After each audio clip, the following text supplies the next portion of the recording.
ஓம் ஸ்ரீ கேலக்கி சித்தர் நமோ நமக. இன்றைக்கி நான் எப்போதும் போல் பிரம்ம முகூர்த்தத்தில் எழுந்திரிச்சு சாமி கும்பிட்டு முடிச்சிட்டேன். 108 மந்திரம் சொல்லி விளக்கு வச்சு 108 மந்திரம் சொல்லி முடிச்சுட்டு தண்ணி எடுத்து குடிச்சிக்கிட்டே இப்படி குடிக்கும்போது நான் செவுத்தில் பார்க்குறேன், இந்த ஒயிட் கலரில் பட்டர்ஃப்ளை உட்காந்துருக்கு. எனக்கு ஒன்றுமே சொல்ல முடியல, என்னடா இது.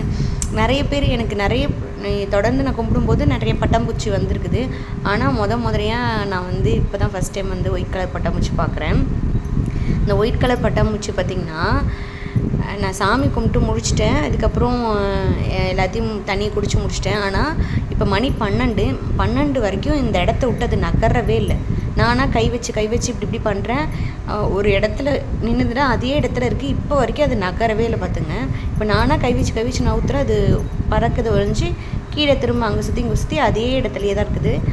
ஃபஸ்ட் டைம் நான் இந்த ஒயிட் கலர் பட்டாம்பூச்சி பார்க்குறேன். அப்போ தான் எனக்கு உணர்வுபூர்வமாக நம்பினேன், ஓகே கிழக்கு சித்தருக்கு நம்மளோட வேண்டுதல் படைச்சிருச்சு, அவர் இருக்காருன்னு. மணி இப்போ 12:43 இப்போ போடுறேன் நான் இந்த வீடியோ பாருங்கள். இப்போவும் நான் காலையில் 4:30 கும்பிட்டேன், 4:53 கும்பிட்டேன். மந்திரம் சொல்லிவிட்டு பார்த்தேன். அது மாதிரி அதை விட்டு இன்னமும் போகல. எனக்கு அவ்வளோ சந்தோஷமாக இருக்குது.